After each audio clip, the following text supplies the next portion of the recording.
Good morning, Planeswalkers. Welcome back to our next episode of the Lotus Archives. As always, I am Kava, What's happening, everybody? This is Jack. and this week we are doing a continuation of our last episode, which was our live stream where we talked about the new Commander updates with the brackets, the Gamechangers, but we wanted to dive in this week and talk more about the Gamechangers. And Yeah. specifically what we think shouldn't be on the list and what we think may need to be added to the list in the coming months here. Um, a little spoiler, there is one big card that all you Magic fans hmm might have seen previewed for this Avatar set that we are going to be talking about Oh later yeah. this afternoon. But Yep. It's we are very gonna good. we are gonna get started here. And Jack, what Yes, sir. is what do you believe constitutes a game changer? So I'm sure at this point we've all seen and read the article from Gavin and seen their philosophy on what constitutes something belonging on this list, right? Something that shifts the game in ways that people find unfun, things that can skyrocket you with different resources, tutors that have little to no downsides, anything like that. And I, personally align my own thoughts with that. Like anything that can really shift the game super heavily in your favor should be considered a game changer. Something that can you play it and then you either win the very next, play, or you play it and then, you likely win right after, basically, is what I think constitutes it. Like if you play that game changer, you're either going to win in the following turns or you're going to win immediately after. But either way, once that hits the board, the game's going to be over. I think is definitely what they should be looking at as what constitutes a game changer. Yeah, I mean, we've had our discussions in the past, just you and I. I mean, yes, hmm tutors are extremely powerful. I don't Oh yeah, think they're on here because them themselves are inherently powerful, but it's what they can get from your deck. Um, and I think right. that's kind All of the combo where, pieces and different yeah, things. Yeah, I think that's kind of where the committee is leaning towards because yeah, you're not necessarily scared of a vampiric tutor or a crop rotation or a worldly tutor or even an enlightened tutor, which they're all amazing cards. But yeah. in the wrong hands or someone that doesn't know what they're doing, they're not scary. But It's someone the that potential and the variables that of what they could get, and the fact exactly, that they can get so many different things. That's what tracks with them. But there is that one tutor that I just don't think should be on here in really any way, shape, or form. I think you and I are both in And agreement on this one. yeah, Um, and we will throw that right up on the yeah, board here. And yeah. Jack, Good what? old Gamble. Yeah, Yeah. Now, Gamble is a fantastic tutor. I think it's one of Red's greatest ways to get one of its any of its good pieces out there. But in the um, you know way that Red does in its chaotic brilliance, you of course would have to search your library for a card, put it in your hand, and then discard a card at random. This just it it's too much of a downside, I think, to constitute it being a game changer. As of course you compare it to something like Demonic Tutor, right? Sure, Demonic Tutor is one more mana, but it's one of any color, so it's yep, really not that consequential. And you just grab a card, you put in your hand, no downside. Okay, that makes sense for a game changer. As you just search, you grab whatever you want in your hand, cool, done. Also at sorcery speed. With this one, yeah, it's one less, but you could also just lose whatever you grabbed, and depending on your hand size, it lowers the odds of you keeping that card, right? If you cast this, you have three cards in your hand, one of them being Gamble. You cast the Gamble. Actually, no, you had two cards, one being the Gamble. Cast it, you're down to one card in hand. You search for it. You got a 50-50 shot of losing what could potentially win you the game, and then you're just done. yeah. Now it's a fun literal gamble, which red players often like to do, which I think is fun and flavorful. But I don't think it constitutes a game changer based on the philosophy and ideas set in place earlier in this article as being something that can, substantially alter the state of the game and get you that win with no downside. It just doesn't mesh. It doesn't fit. No. So, I mean, the one that I definitely think gambles does not belong on this list. Um, the other one for me that I'm sitting here, I'm like, it's 50-50. I understand why it's here, but it kind of goes along with Josh talked about it in their episode that they did on the new list. yep. It's Consecrated Sphinx. Yeah. It is a great card, Oh, but fantastic. it's 100% been kind of priced out and priced out in CMC, not cost of the card. Right. For 6 mana, it has no protection other than flying. So it's an easy Doomblade.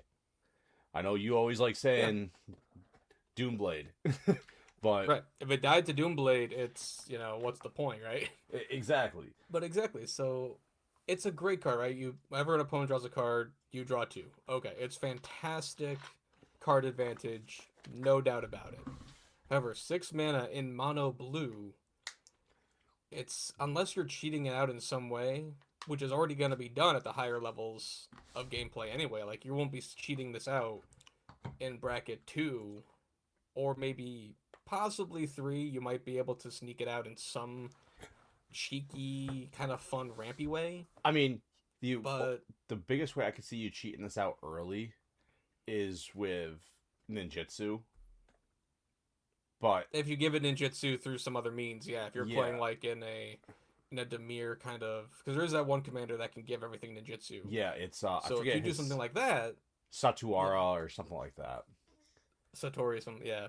So if you play that, that could be a fun kind of niche way to do that. And then that deck's already going to be themed around big creatures and Exactly, cheating them fun out. stuff, Like, right? I mean, I've played the Which so that could Satuaru be deck or however the hell you pronounce it a few yeah. times, and most of the times I've played against it, the guys I've been playing against are cheating out fucking Eldrazi. So Right. That's the go-to, right? So even Consecrated Sphinx is even like the main go-to yeah, target to end the game on. It's just good card value. So it's great resource ramp. It's great at you know getting that stuff. And this was a card that they felt mentioning as well, right? mm-hmm. Because it's there is, as they state in their article, right? It's a world of difference between 6 and 7 for mana value, Oh yeah, right? And if it's not removed quickly, sure, it can, you know, bump the player who cast it. They can get quite the advantage if it's not killed immediately, which is again one of those other variables where it's like if removal doesn't exist among the other players, then yeah, that could be tough, especially in those lower tiers. mm-hmm. You could see less interaction in like a one or a two style deck. Which at that point, then though, it's still just like, okay, well, I'm paying 6 mana anyway for this high value card. I want to get the value out of paying 6 mana for it. So at the lower tiers, you're also lacking the ramp to get Yeah, this out quicker. So it's like it's a weird balancing act where it's like you want to try and make sure everybody has fun, but you also don't want somebody to jump so far ahead that it spoils the fun. It's a tough thing to balance out, but I still don't think it should be a game changer because of how quickly it can be killed and removed yeah. I and how mean, easily it can be gotten rid of despite other variables. a little side note, because of, I mean, we both don't think Consecrated Sphinx should be on there because of its high CMC. Right. I mean, yes, you got like cards like Force of Will and Ad Nauseum that are both 5 mana. That's a lot different than 6. Right. Um, Well, Force of Will is a free spell too. You can yes, cast Force of Will for free, exactly. essentially. But you got And Bolas' Citadel, which is 6 mana for the true, artifact, but then you and gotta see what it does, though. It also yes, lets you cast things for free relatively. So again, it's like it's what can they accomplish in the game that will determine that. So but then you it's got tough. a card like Coalition Victory for what is it, eight Right. mana? Yeah, 8 mana. Yeah, 8 mana. Yep.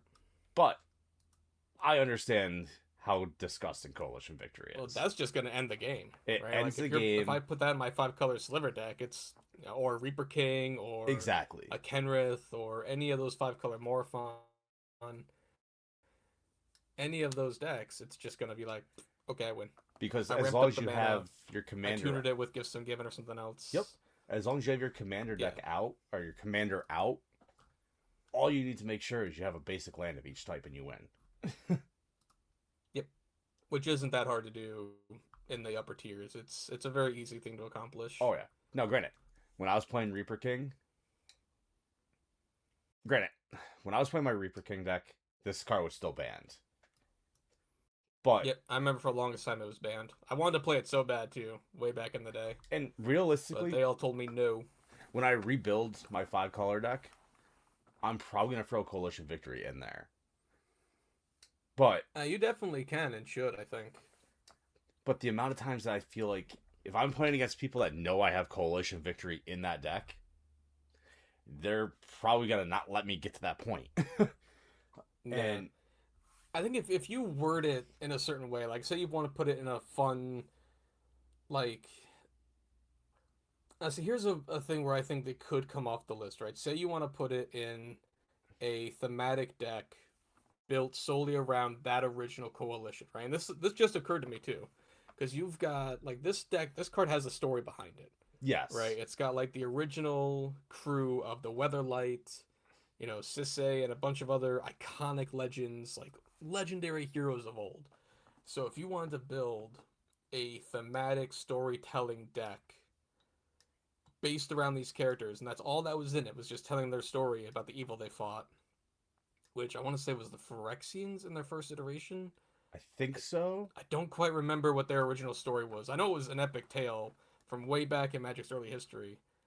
And I would actually, in one of my own pods, I would allow this game changer to go into a thematic deck to be their win con if they were playing something like that. Like have Sisay, the Weatherlight Captain, as like the 5 color commander, and then if you had all the other ones out, you could, pull that off. Yeah, that'd be a cool. It'd likely be very unlikely to pull off, but it'd be super cool and thematic.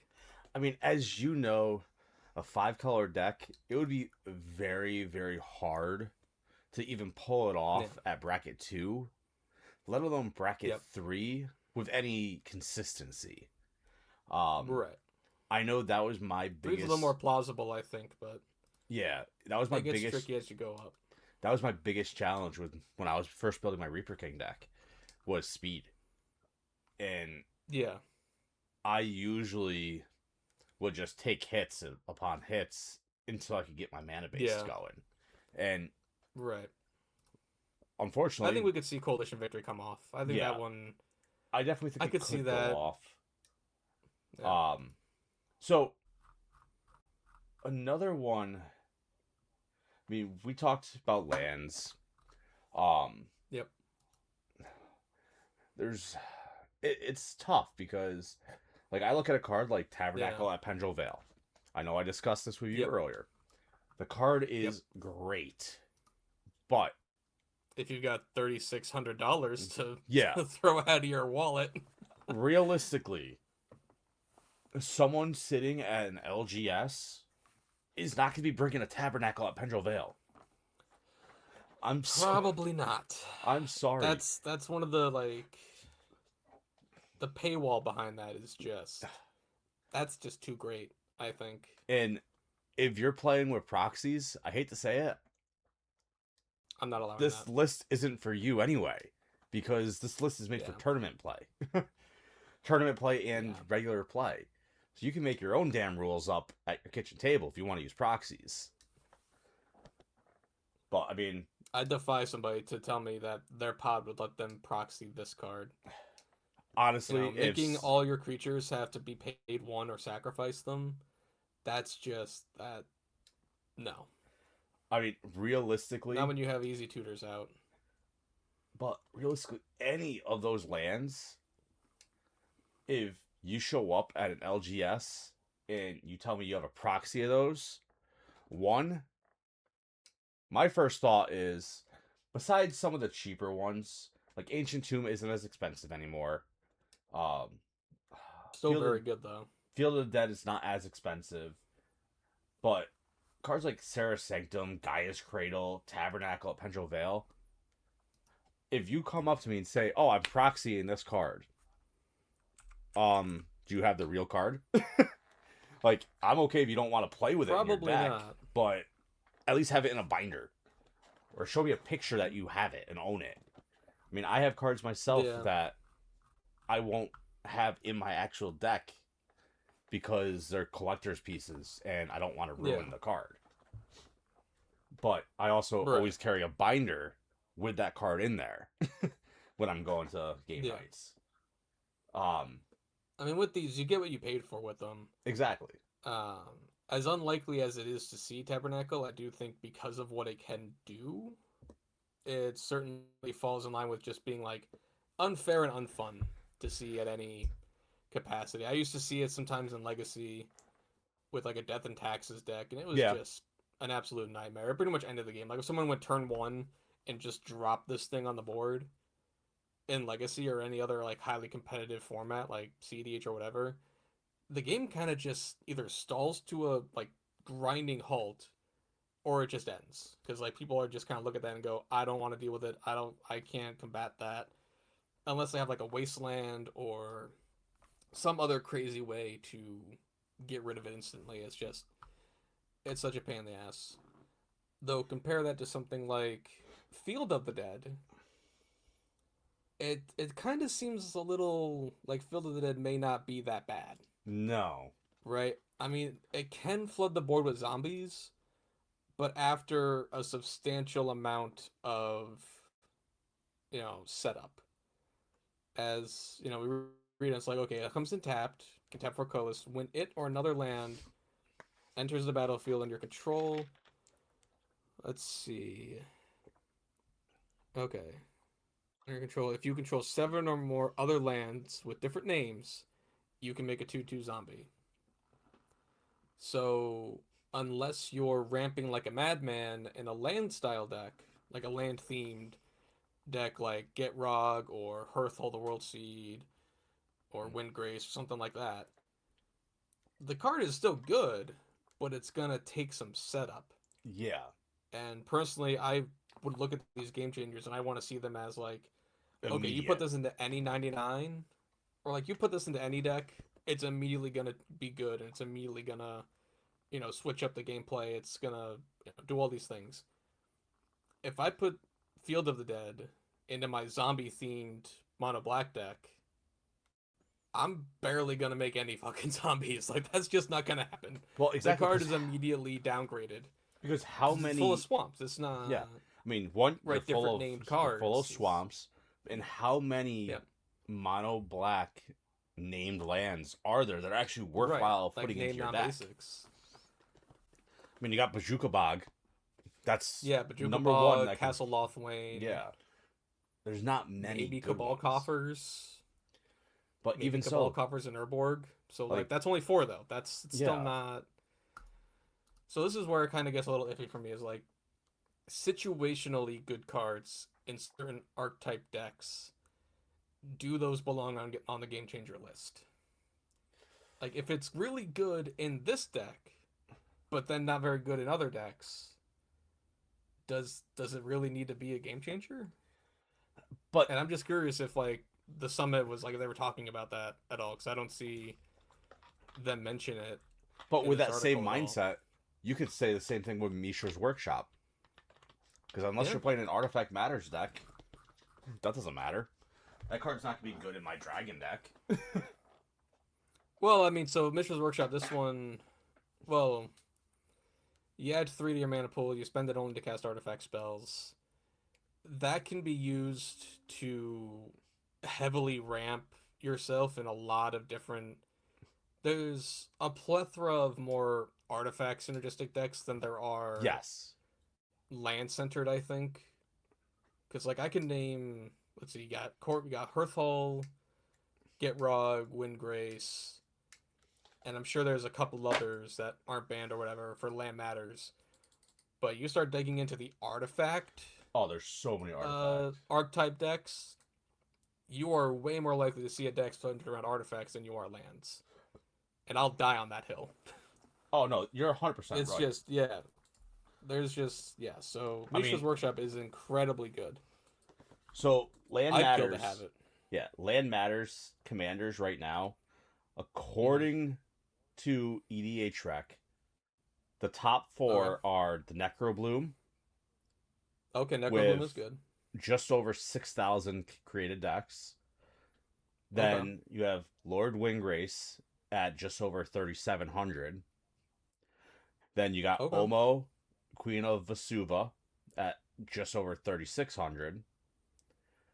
And then you got Hazion, Shaper of Sand, and Yuma, Proud Okay, the Protector. deserts are good.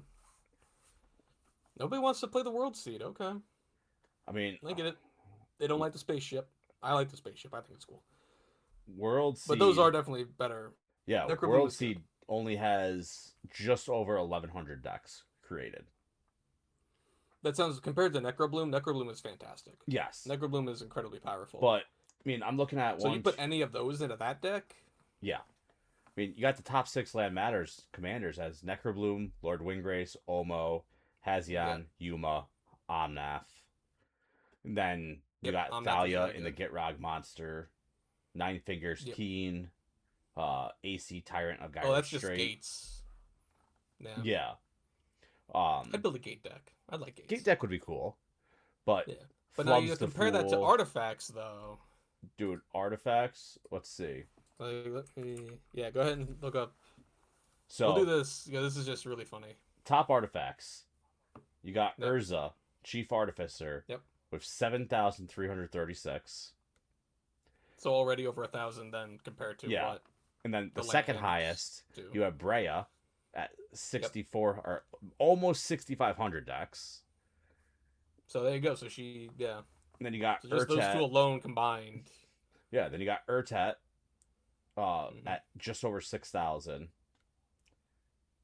And then you have Urza, Lord High Artificer, at just about 4,500.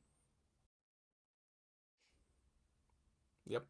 So there's a That sounds about right. shit ton more artifact decks.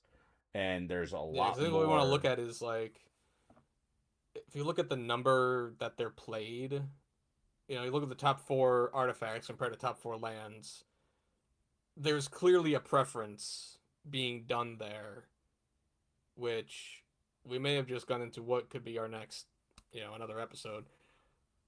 However, that just cements the point though of like should game changers should a game changer be listed just because it's good in one set of in one archetype versus being bad in others. Like I just don't. Uh, The impact is there.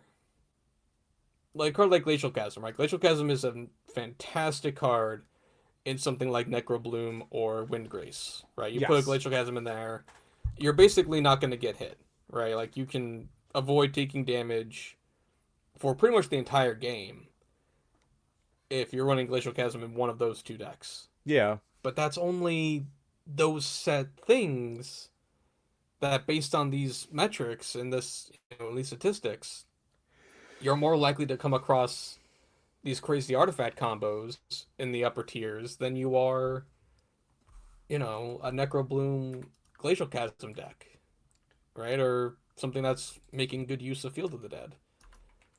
So, I mean, these slots could be way better served with, I mean, and Glacial Chasm higher tier isn't stuff. that expensive right now. No, it's like $25. Yeah, I can get. Granted, it's a heavily played version from Ice Age. Is about $15. Yeah. Um, Yep. That's one that I used to play in a. I think I had a Get Rock deck that played it, and it shut down. An old buddy of ours played a Shuyun, like One Punch Man style deck that me and a few other guys helped him build, and I traumatized him with Glacial Chasm because he just could not do anything with it. Right, Shuyun being in the Jeskai deck, he had no land matters removal or land denial whatsoever. So he just the first time I ever played against him, he looked at this card and was like, "What in the actual fuck is that? What do you mean I can't do damage to you? What do you mean you can't take hits?" I'm like, I'm untouchable. I got this big Yeah. ice wall. Come at me, bro." And with Gitrog and Lord Windgrace, he would just keep sacrificing it, replaying it over and over again, and you just couldn't be touched. And you would use other means to whittle your opponent's life down, and it does suck to play against. I'm not gonna lie. Like the horror in this man's eyes when he realized his one strategy could not work against me was just, it was beautiful. But it's again, it's only good in that one instance, right? You take that card and put it into just about any other deck, it it's not going to be the same impact. No, it definitely wouldn't. Um, Yeah, it's my so hot take on that. this is definitely going to be a shorter episode here, but what Yeah, this one was definitely. we we hinted at the very beginning of the episode a Hmm. new spoiler that just got released in the Avatar set, which I am super pumped for. I was very, very nervous, especially after Spider Man for this set. But Yeah, it seems I, like we're getting a lot of cool reprints. I was extremely nervous after Spider Man because I was Yeah. hoping, I was thinking that, oh shit, it's going to be another Spider Man bullshit set that they fucked up the IP that I Yeah. love. But there's one card that I'm starting to think the next commander committee meeting, they're going to be making a change. And It's possible. What are we talking about? I'm going to throw it up on the board. We have a new alternate art of Dockside. Folks, Yeah, this could potentially be huge. Dockside is an extremely powerful card, but I it's know Jack and fantastic. I both were heavily Yeah. disagreed on the committee's ruling to ban this card. Yep. I hated it. I was really upset. It It should it not have took been my banned. slicer deck and just so many mono red decks when just like they completely crapped the bed when this got banned. And I honestly, this is what I think should swap out with Consecrated Sphinx. Yes. So take Consecrated Sphinx off the Game Changer list, take Dockside, put it in, So and there you go. for Problem those, solved. All done. yeah. So for those that don't know, Dockside Extortionist is one in a red for a 1/2 Goblin Pirates. And it reads Yep. when Dockside enters the battlefield, create X treasure tokens, where X is the number of artifacts and enchantments your opponents control. It's incredible. This can skyrocket you to literally winning the game on the spot. Yes. It can absolutely just it is a game changer. It 100% can easily be considered a game changer as it's only 2 mana, so it's very cost efficient, and if you hold on to it for a set number of turns and just drop it at the right moment, you could easily make up to 20 to 30 treasure and just run away with the game from there. Not to mention the plethora of ways to bounce, re ETB him, and double up ETB triggers on this mad lad, as well as just cloning, token making, copying in red, among so many other color combinations. There's just so many ways to abuse this guy Oh my god. that it can easily be considered one of their strongest cards that they printed in a very long time. And the fact that we're seeing a reprint for it, I think has given us a lot of hope that we may see it come back to Commander in some form. Because Yes. otherwise, why reprint it? Right? Like I need somebody to tell me what 60 card deck in any other format of Legacy, Modern, Standard. Actually, I don't know if it would be. Is this gonna make a Standard legal? Yes, this set is all standard legal. If the, so, we got Dockside in Standard, but can't play it in Commander. Riddle me that one, Batman. How the fuck does that work? Unless That's it's going to be, insane. unless it's an extra sheet card, and then that's not If that might legal be in it. That's what I'm standard. thinking. It's got to be. I don't think this could be legal in Standard because if they're not gonna have it be playable in Commander, then I can't imagine it being played that often. Maybe Modern. Modern, I think, has a few good things. I could see it as a sideboard piece in Modern because Yep. Modern has like affinity style decks. Modern has like Tron decks that can play a lot of artifacts. So let me eat my words a little bit and be like, okay, maybe in Modern as a sideboard card, I could see it jumping in to maybe combat some of those other decks. Possibly. I don't know what that meta looks like. I haven't looked at the Modern meta in ages, so I don't know really what that looks like. Same with Legacy. From what I know of Legacy way back in the day, this probably it'd be too fast, right? Like Legacy is too fast for this thing to actually make any real waves. Yeah. But possibly Modern, maybe. Yeah, I can see it going in I don't know. What do modern. you... Um, but we're a commander show. Yeah, I'm that's all we 100% really know. under the impression that we are going to see an unbanning of it, and it's going Yeah, to happen soon. And it might end up being an emergency style unbanning, but possibly. we I don't think they should know. really just trust in their game changer list. Yeah, Like trust that, you know, trust in the system that they've implemented to ensure that a card like this wouldn't see play in the more casual style, like tiered formats that, for the most part, the majority of us play in, right? I think the majority of us, most of the time, at least I know you and I, we tend to be more that three, like the 1 to 3 range, with maybe a couple 4 decks that we own just to go wild sometime. the last thing I want to talk about before we wrap up here on this shorter episode Hmm. is we're getting closer and closer to the release of Avatar. And we have gotten some pretty nifty new spoilers here now. Uh, I wanted to talk about a few of them here. One of the big ones that I think Jack might be excited about, I haven't heard you talk about this one yet, but I could totally see you building him.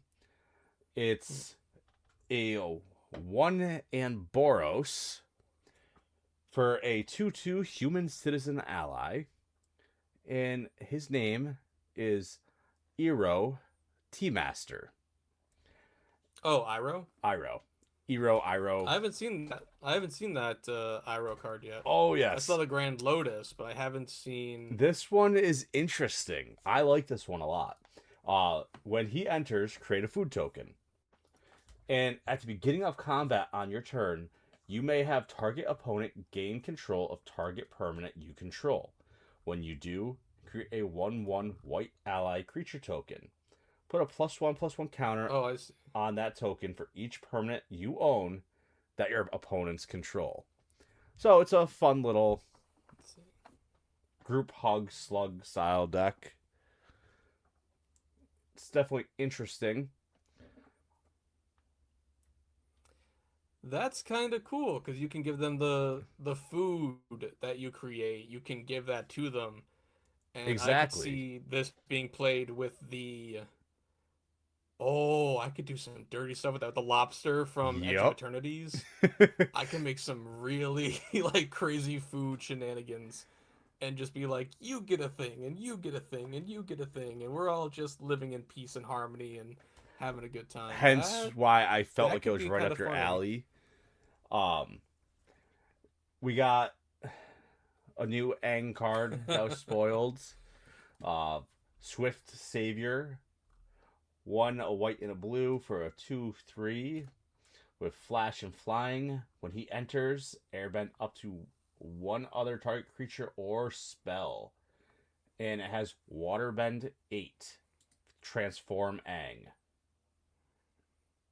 And his transformation is Aang and La, Ocean's Fury. For 5/5 with reach and trample, whenever Aang and La attack, put a +1/+1 counter on each tapped creature you control. Very It's pretty interesting. good. Um, Probably one of the better ones I've seen. It's gonna be Boomy Unleashed. I've seen a bunch of people already speculating a bunch of freaking shenanigans with this deck with land matters decks. He goes infinite with the Ayara thing, the creature that turns all your stuff into lands or turns all your stuff into forests. This Boomy goes infinite with that. If you're able to hit consistently and keep dealing damage with him, Oh yeah. he will go infinite with that card. So it's pretty crazy. The one I was actually more keen on was Ozai the Phoenix King. Okay, yeah, I saw that one. So yeah, two black and two red. He's a legendary human noble. He's a 7/7. So for 6 mana, you get a 7/7 with trample, firebending 4, and haste. And he says if you would lose unspent mana, that mana becomes red instead. And he has flying and indestructible as long as you have 6 or more unspent mana. So this is pretty damn hot. That's pretty damn hot right there. I I always loved the Fire Nation when I was a big fan of the show as a kid, and it's still to this day. I'm 30 years old now, and I still hold the lessons and the things that we learned from the show, to this day. And I still love the Fire Nation. I thought the Fire Nation was fantastically cool. I loved Ozai as a villain. He was one of my all-time top villains of animated series. Ozai is like number 3, I think, or at least number 2 maybe. Simply for the fact he's voiced by Mark Hamill. Yeah. Right? So you got the Joker and then you got Ozai. And those are like the two most insane villains that just happen to be voiced by the same guy. And if you listen carefully in some of his dialogue in the show, you can almost kind of peek out a few Joker sounding lines Yep. from Ozai, which like when he's going on his crazy tirades and like monologues, you can almost kind of hear a little bit of the Joker in him, which is really funny. So, and as a card, the Phoenix King Ozai is just like Oh, an it's a gorgeous incredible card. Like I love the artworks we've seen of it. I love the idea of it. I love the themes of it.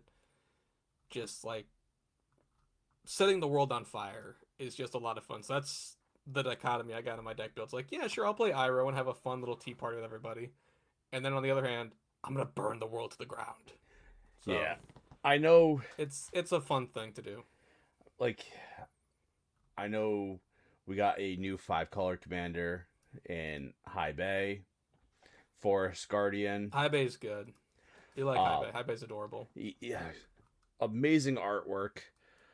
It's another Goshen Tai. I know I'm mispronouncing Basically, that, yeah. but it's another Goshen Tai no, card. Goshen Tai is right. That's right. The other one that is very, very good would be Fire Lord Azula. She's gonna be solid. That's gonna be something. Yeah. The one thing I did want to talk about that people might get confused here. We have Azula Cunning Usurper for 2 Usurper. We have It comes with 2 blue and 2 black for a 4/4 human noble rogue. So she's Demir, but she has firebending 2. So the one thing I want to make clear, she is still not a Demir commander. Right. She's not Grixis. She is straight Demir. That's because it's not in the text, it's in the reminder text. Some people might get Right. confused about that, but reminder We'll have text it does side by not count. side with Oh, yeah. I'll have right. it up right here side by side with Fire Lord Azula, and completely different. Reminder text does not constitute commander identity.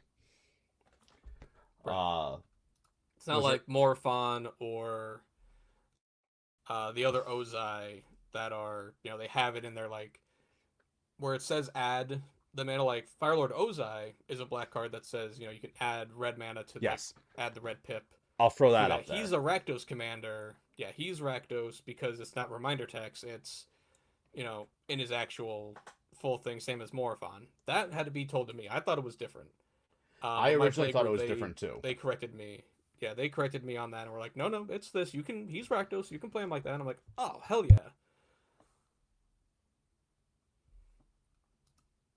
We have a ton of cool cards in here. I'm very excited. The artwork is amazing. Um, it's Yeah, gonna be a lot the of art style fun. is fantastic. Yeah, I mean, the only thing I'm not a huge fan of is I'm taking the stills from the show for some of the special edition cards. Like the Dockside Mm. Extortionist card, the artwork is straight from the TV show. Yep. It's not like they're creating new art for it, which to me that's kind of lazy. Same with like the Fire Nation Tank Train, Blasphemous Act has one, as does Training Oh yeah, Grounds they're doing and a lot of Standstill. reprint stuff. Which for reprints, I'm okay with that, but it still feels a little lazy to me. But Yeah, I mean we got really cool stuff like Cruel Tutor and Training Grounds. Force of Negation is really good. So I think they're pretty cool. Heroic Invention or Heroic Intervention is a really great reprint to see. Same with Valakut in Volcano of Roku's Island. mm-hmm. So I think there's some really solid reprints that'll be nice to see. I just hope these new artworks don't make them more expensive because they are Yeah, unique artworks. So that's my one kind of concern with these is just like instead of making them more accessible and being reprinted, they're just making them even less so because of their artworks and all that crap. well, you have. They were saying they have the neon colorings now for some of Yep. these. So you have Firelord Zuko has an all red card, and there's literally no rules text on it, and it's just him doing like a high kick. Um, Yeah, it's their unique style stuff, which is pretty cool. yeah, and I think is gonna have one. Katara, I think Toph, Zuko. Yep, Toph has one Yeah, because right now there's only three released or previewed, and previewed. it's Yeah, Katara, Zuko, Katara, and Zuko, Toph. Toph. So Yeah. I'm gonna We also have one assume. for. We have three others. We have one for Sozin's Comet, Firelord Azula, and Ozai the Phoenix King. Okay, Each yeah, have these unique art styles. They're the showcase ones. So like Aang does have one, but it's not the same as the Katara, Zuko, and Toph. no. I But he mean, does have. I think he's got a lot of rules text on him, so I think they kind of have to the, make sure that rules text stays on him. They can't just get rid of it like they I can with the others. The other ones are pretty basic. I will say some of my favorite artwork is on the alternate art for the card Katara Water Tribe's Hope. It's got that comic Mm. booky style artwork on it with the cool freaking rules boxes. I'll throw it up right here. Um, Yeah, these do look really good. I but like these ones a lot. I see you, the Moon Spirit, Aang's Iceberg, Katara Water Tribe's Hope, Toph, the first Metal Bender, and Faded Firepower. Plus, you got That's cards a like, really good enchantment. oh my god, yeah. Like, I am That one's really good. so freaking excited. And we're getting a reprint of the Great Henge as the Banyan tree, which is pretty cool. Yep. Um, regardless, I'm really excited for this set. Hopefully, the pack luck is in my favor. Otherwise, I'll be very, Yeah. very disappointed. But with that, I think overall this will do well. yeah, I'm hoping it does. It Yep. The artwork itself is fantastic, as with all the Yeah. Avatar shows. Haven't really Yep. seen much more Their art from style is really good. yeah. Haven't seen much more from Laura when Eclipsed. Teenage Mutant No. Ninja Turtles. I'm love the show. Hate that they're fucking making another set. But we've already talked about RUB bullshit shenanigans that we fucking hate. Yeah. Avatar at least Yep. feels like it belongs Can't keep in beating that Magic. red horse. But Yeah. This one I think is gonna excel with that because it feels in lore almost. yeah, it feels like it could be part of the lore. Yeah. Just give me a planeswalker and we'll be good. But with We'll that, see. as always, I am Kava, This pretty much wraps it up. This is Jack. and we will catch you guys all next time. Take care. Take care. Be safe.